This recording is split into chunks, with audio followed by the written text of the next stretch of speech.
말씀 구약 열왕기하 1장 13절에서 18절까지 제가 가진 구약 성경 560페이지입니다. 560페이지 열왕기하 1장 13절에서 18절 우리 합독은 13절에서 15절 그리고 17절 한 절 합독합니다. 13절입니다. 왕이 세 번째 50부장과 그의 군사 50명을 보낸지라. 셋째 50부장이 올라가서 엘리야 앞에 이르러 그의 무릎을 꿇어 엎드려 간구하여 이르되, 하나님의 사람이여, 원하건대 나의 생명과 당신의 종인 이 50명의 생명을 당신은 귀히 보소서. 불이 하늘에서 내려와 전번에 50부장 둘과 그의 군사 50명을 살랐거니와 나의 생명을 당신은 귀히 보소서 하매, 여호와의 사자가 엘리야에게 이르되 너는 그를 두려워하지 말고 함께 내려가라 하신지라. 엘리야가 곧 일어나 그와 함께 내려와 왕에게 이르러 17절입니다. 왕이 엘리야가 전한 여호와의 말씀대로 죽고 그가 아들이 없으므로 여호람이 그를 대신하여 왕이 되니 유다 왕 여호사밧의 아들 여호람의 둘째 해였더라. 아멘. 할렐루야. 오늘 9월달 첫 월요일 새벽 기도에 나오신 우리 모든 중직 직분자 봉사자 우리 성도님들에게 감사합니다. 오늘 이 새벽에 예배되어진 각자의 은혜 받아 누리시고 사명 잘 감당하시고 또 오늘 하루도 주님께 영광 돌리는 복된 삶 살아갈 수 있기를 축복합니다. 앞뒤 좌우로 눈으로 인사합시다. 잘 오셨습니다. 은혜 많이 받읍시다. 감사합니다. 오늘 본문의 제목입니다. 여호와의 말씀대로. 여호와의 말씀대로. 오늘 이 본문은요, 이스라엘 왕 아하시아가 세 번째로 보낸, 그러니까 첫 번째, 두 번째로 보내고 세 번째로 보낸 50부장이 엘리야에게 자비를 구하여 생명을 보존합니다. 이 얘기는 그 전에 보낸 두 번의 50부장들은 다 죽었다라는 그런 뜻이죠.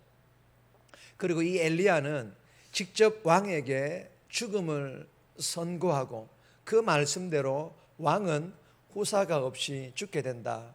즉 아합 왕의 아들들이죠. 그 아들들인 여호람이, 그 아들들 아하시아가 죽게 되고 그 이후에 이제 여호람이 세워진다라는, 그런데 왕이 후사가 없다라는 것은 그 여호람도 결국 죽게 된다라는 그런 내용의 본문입니다. 오늘 이 본문을 통해 하나님께서 우리에게 주시는 첫 번째 교훈입니다. 하나님의 종이 되라. 누구의 종이 되라? 하나님의 종이 되라는 것입니다. 세상이 종이 되는 것이 아니라, 물질과 어떤 권력의 종이 되는 것이 아니라 하나님이 종이 되어야 될 것을 우리에게 교훈합니다. 13절에서 14절까지인데 13절 말씀 보시면, 왕이 세 번째 50부장과 그의 군사 50명을 보낸지라. 셋째 50부장이 올라가서 엘리야 앞에 이르러 그의 무릎을 꿇어 엎드려 간구하여 이르되, 하나님의 사람이여, 원하건대 나의 생명과 당신의 종인 이 50명의 생명을 당신은 귀히 보소서.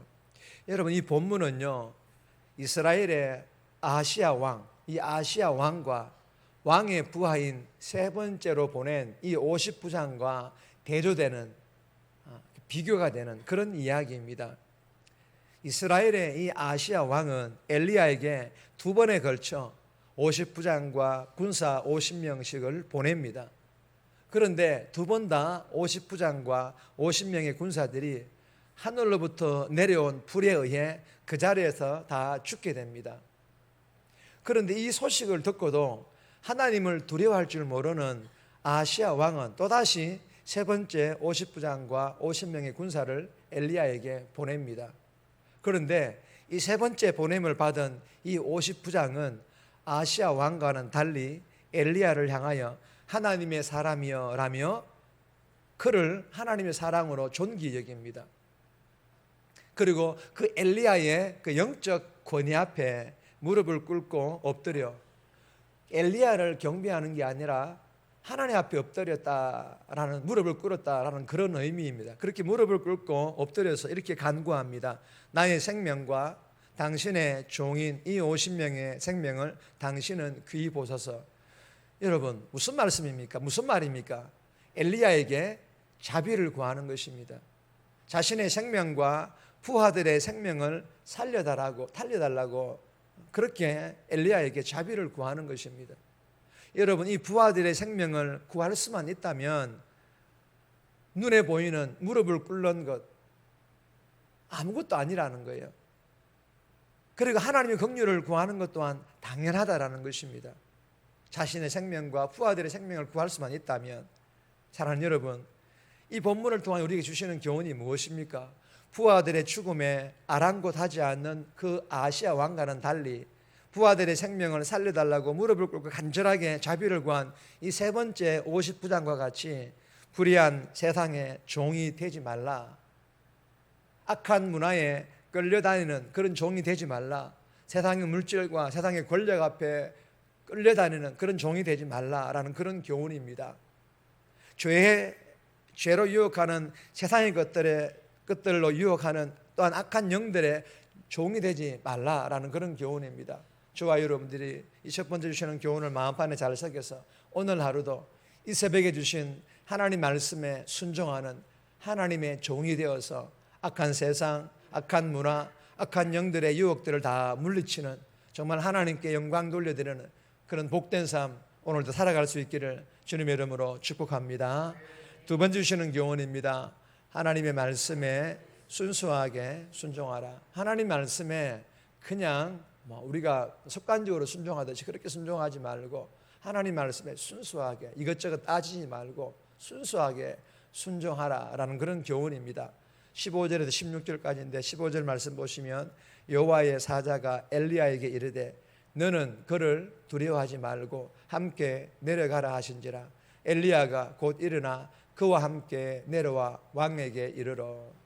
여러분, 이 본문은 엘리야가 아시아 왕의 명령이 아니라 하나님 말씀에 움직이고 있다라는 것을 보여주고 있는 그런 말씀입니다. 11절에 보시면 왕의 말씀이 속히 내오라 하셨나이다 하니, 여러분 앞서 아시아 왕이 엘리야에게 속히 내려올 것을 군대의 위협과 함께 이 엘리야에게 명령을 합니다. 그러나 이 엘리야는 이러한 군대의 위협과 아시아 왕의 명령에도 꿈쩍도 하지 않았습니다. 그러나 오늘 본문 15절에 보시면 천사가 나타나 두려워하지 말고 함께 내려가라 하신지라 라는 하나님의 명령. 이 천사는 하나님께서 보내신 사람이기 때문에 천사의 말이 아니라 하나님의 명령이라는 것입니다. 그래서 엘리야는 이 하나님의 명령에 즉시 순종하여 일어나 내려갑니다. 여러분, 왕이라는 존재가 하나님 앞에서는 아무리 왕이라도 고작입니다.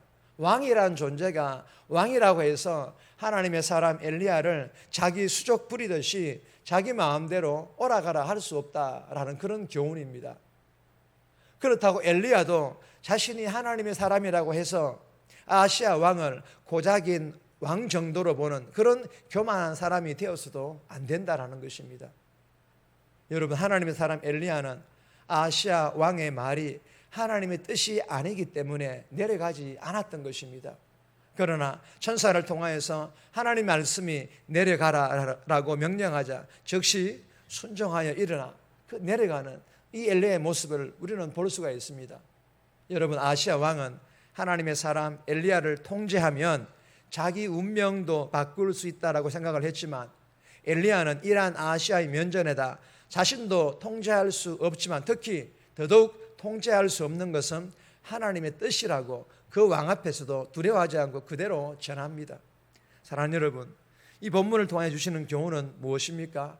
3절, 4절, 6절의 말씀에 기록된 즉 예초에 전한 하나님의 예언의 말씀과 달라진 게 전혀 없습니다. 내려가라라는 이 명령은 아시아 왕의 뜻이 아니라 하나님의 뜻이었고 17절에 하나님 말씀대로 그대로 이루어졌습니다. 여러분 기억하시기를 바랍니다. 하나님의 말씀, 즉 하나님의 뜻은 우리의 욕심을 채우는데 이용당하지 않는다라는 것을 말입니다.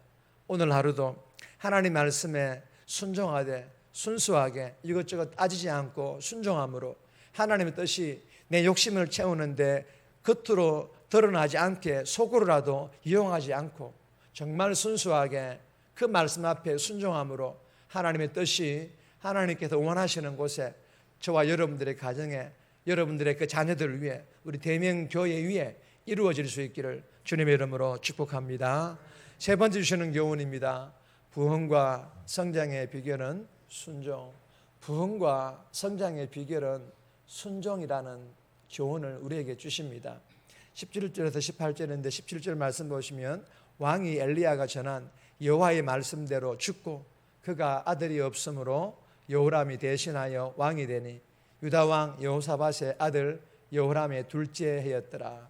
여러분, 이 아시아 왕은 전쟁이나 누군가의 칼에 의해 죽지 않았습니다. 침상에서 무기력하게 죽게 됩니다. 무슨 말입니까? 힘과 권력으로 하나님의 사람을 내려오게 하려 하였던 그는 하나님의 말씀에 맞서다가 하늘에서 내려온 하나님의 불에 의해 부하들을 잃더니 결국 침상에서 내려오지 못하리라라는 하나님 말씀대로 한치의 오차도 없이 그대로 허무하게 그는 하나님 말씀대로 침상 위에서 죽고 맙니다. 여러분, 17절에 아시아가 아들이 없어 죽었다라는 것은 아합 왕조의 종말을 뜻하는 그런 말입니다. 아시아의 형제인 요람이 왕위를 계승하지만 그러나 열왕기상 21장 21절 29절에 보시면 아합의 아들의 시대에 멸절되리라. 이 하나님 말씀 그대로 이루어집니다. 여러분, 오늘 이 본문을 통해 주시는 교훈은요, 왕의 말은 하나도 실현되지 않지만 하나님의 말씀은 말씀하신 그대로 다 이루어진다, 현실이 된다라는 그런 교훈입니다.